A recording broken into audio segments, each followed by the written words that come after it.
അദ്ദേഹം ഒരിക്കലും പോരാടി ജയിച്ച ഒരു ഹീറോ ആയിരുന്നില്ല.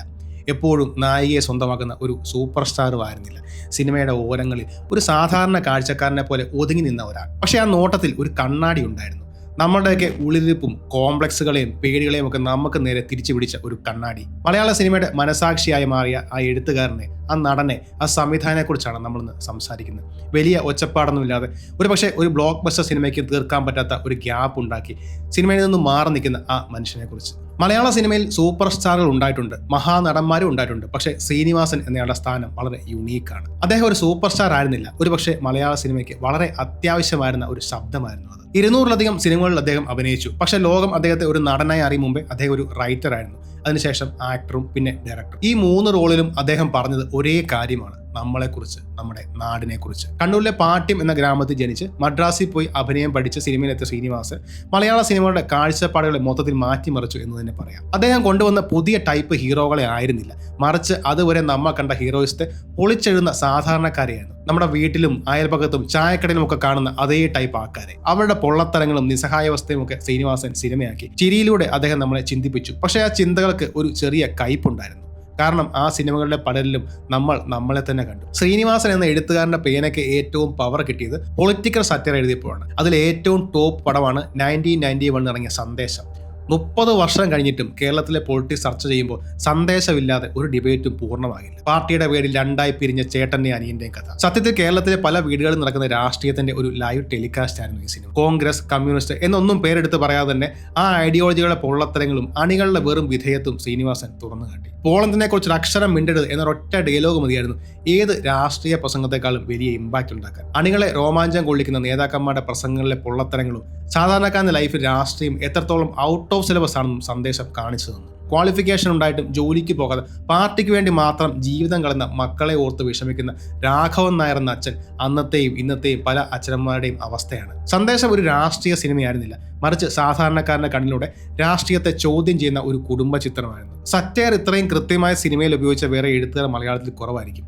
വെള്ളാനകളുടെ നാട്, വരവേൽപ്പ്, മിഥുനം തുടങ്ങിയ പടങ്ങളിലും ഈ തീപ്പൊരി നമുക്ക് കാണാൻ പറ്റും. ശ്രീനിവാസൻ എന്ന നടന്റെ ഏറ്റവും വലിയ വിജയം അദ്ദേഹം ചെയ്ത പല കഥാപാത്രങ്ങളും നമ്മുടെ ഉള്ളിലെ കോംപ്ലക്സുകളുടെ ഒരു ഫോട്ടോസ്റ്റാറ്റ് ആയിരുന്നു എന്നതാണ്. അതിന്റെ ഏറ്റവും ബെസ്റ്റ് ഉദാഹരണമാണ് 1989 അദ്ദേഹം തന്നെ എഴുതി ഡയറക്ട് ചെയ്ത് അഭിനയിച്ച വടക്കുനോക്കി യന്ത്രം. തന്റെ കറുപ്പ് നിറത്തെയും പൊക്കക്കുറവിനെ ഓർത്ത് ഇൻസെക്യൂർഡ് ആകുന്ന തളത്തെ ദിനേശ് എന്ന ക്യാരക്ടർ മലയാള സിനിമയിൽ മറക്കാൻ പറ്റാത്ത ഒരു സംഭവമാണ്. നല്ല ഭംഗിയുള്ള ഒരു ഭാര്യയെ കിട്ടുമ്പോൾ സന്തോഷിക്കുന്നതിന് പകരം അവളെ ആരെങ്കിലും കൊണ്ടുപോകുമെന്ന് പേടിച്ച് ജീവിക്കുന്ന ദിനേശൻ ആണുങ്ങളുടെ ഉള്ളിലെ പൊള്ളയായ ഈഗോയുടെയും ഇൻസെക്യൂരിറ്റിയുടെയും ഒക്കെ ജീവിക്കുന്ന ഒരു ഉദാഹരണമായിരുന്നു. ഭാര്യയെ ചിരിപ്പിക്കാൻ വേണ്ടി മാഗസിനിലെ തമാശകൾ കാണാതെ പഠിച്ചു പറയുന്നതും സംശയം തലയ്ക്ക് കയറി അവളുടെ ഓരോ മൂവ്മെന്റും തെറ്റിദ്ധരിക്കപ്പെടുന്നു ഒരു ബ്ലാക്ക് കോമഡി ആയിട്ടാണ് ശ്രീനിവാസൻ കാണിച്ചു തന്നത്. സിനിമ തുടങ്ങുമ്പോൾ ദിനേശന്റെ കോപ്രായം കണ്ട് നമ്മൾ ചിരിക്കുമെങ്കിലും പതിയെ പതിയെ ആ ചിരി മാഞ്ഞ് നമുക്കൊരു അസ്വസ്ഥത വരും. കാരണം ദിനേശന്റെ സംശയങ്ങൾക്ക് വളമിടുന്ന ചുറ്റുമുള്ള നമ്മുടെ സമൂഹം തന്നെയാണ്. സൗന്ദര്യം, പൗരുഷം എന്നിവയെക്കുറിച്ചുള്ള നമ്മുടെ പൊട്ട ധാരണകൾ ഒരു മനുഷ്യനെ എങ്ങനെ മെന്റലി തകർക്കുമെന്ന് വടക്കുനോക്കി എന്നതും കാണിച്ചു തന്നു.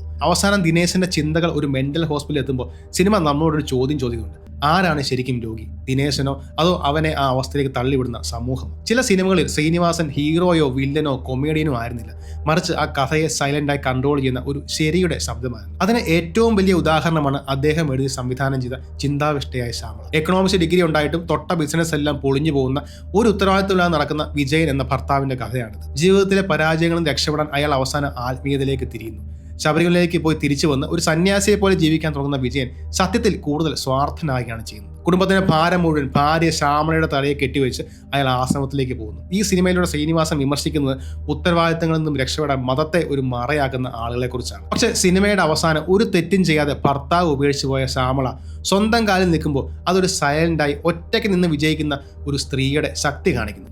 ശ്യാമളയുടെ ഈ വിജയത്തിന് പിന്നിൽ ആരും കാണാത്ത ഒരു മോറൽ സപ്പോർട്ടുണ്ട്. അത് ശ്രീനിവാസന്റെ എഴുത്തിന്റെയാണ്. അതുപോലെ അദ്ദേഹം എഴുതിയ കഥ പറയുമ്പോൾ എന്ന സിനിമയിലെ ബാലൻ എന്ന ബാർബർ ഫ്രണ്ട്ഷിപ്പിന്റെ ആഴം കാണിച്ചു തന്ന ഒരു സാധാരണക്കാരനാണ്. സൂപ്പർ സ്റ്റാർ അശോക് രാജിന്റെ ഫ്രണ്ടാണെന്ന് എവിടെയും പറയാതെ തന്റെ കഷ്ടപ്പാടുകൾക്കിടയിലും ആത്മാഭിമാനം കൈവിടാകുന്ന ബാലൻ മനുഷ്യബന്ധങ്ങളുടെ വില നമ്മളെ ഓർമ്മിപ്പിക്കുന്നു. ഈ സിനിമയിലൊക്കെ ശ്രീനിവാസന്റെ എഴുത്തോ കഥാപാത്രങ്ങളോ ഉച്ചത്തിൽ സംസാരിച്ചില്ല, പക്ഷെ അവരുടെ നിലപാടുകൾക്ക് നല്ല ഉറപ്പുണ്ടായിരുന്നു. ശ്രീനിവാസന്റെ സിനിമകൾ കാലങ്ങളോളം ഓർമ്മിക്കപ്പെടുന്നു. അവ നമ്മുടെ നാടിന്റെ രാഷ്ട്രീയത്തെ, കുടുംബ ബന്ധങ്ങളെ, നമ്മുടെ ഓരോരുത്തരെയും ബലഹീനതയൊക്കെ തുറന്നു കാണിക്കുന്നതുകൊണ്ടാണ്. അദ്ദേഹത്തിന്റെ ഡയലോഗുകൾ വെറും തമാശകളായിരുന്നില്ല, കാലം കഴിയുന്തോറും കൂടുതൽ ക്ലാരിറ്റി വരുന്ന ഒബ്സർവേഷനുകളായിരുന്നു. ഈ യാത്രയിൽ അദ്ദേഹത്തിന് ആരോഗ്യപരമായ പല പ്രശ്നങ്ങളും നേരിടേണ്ടി വന്നു. ചില നിലപാടുകളുടെ പേരിൽ ഒരുപാട് വിമർശനങ്ങളും കേട്ടു. പക്ഷെ അപ്പോഴും തനിക്ക് ശരിയെന്ന് തോന്നുന്ന കാര്യങ്ങൾ സിനിമയോട് പറയാൻ അദ്ദേഹം ഒട്ടും പേടിച്ചില്ല. ഇന്ന് മലയാള സിനിമയിൽ വലിയ ആഘോഷങ്ങളുണ്ട്, കോടികൾ കൊയ്യുന്ന പടങ്ങളുണ്ട്. പക്ഷേ ആൾക്കൂട്ടത്തിനിടയിൽ നിന്ന് നമ്മളെ നോക്കി നിന്ന് ചിരിച്ചിട്ട് മൂർച്ചയുള്ള ഒരു ചോദ്യം ചോദിക്കാൻ ആ ശബ്ദം ഇന്നില്ല. നമ്മൾ മലയാള സിനിമയിൽ നിന്ന് ഒരു കഥാപാത്രത്തെ അല്ല, നേരെ നിന്നൊരു ചോദ്യം ചോദിക്കുന്ന ആ ശബ്ദത്തെയാണ് ഒരുപക്ഷെ ഏറ്റവും കൂടുതൽ ഇനി മിസ് ചെയ്യുന്നത്.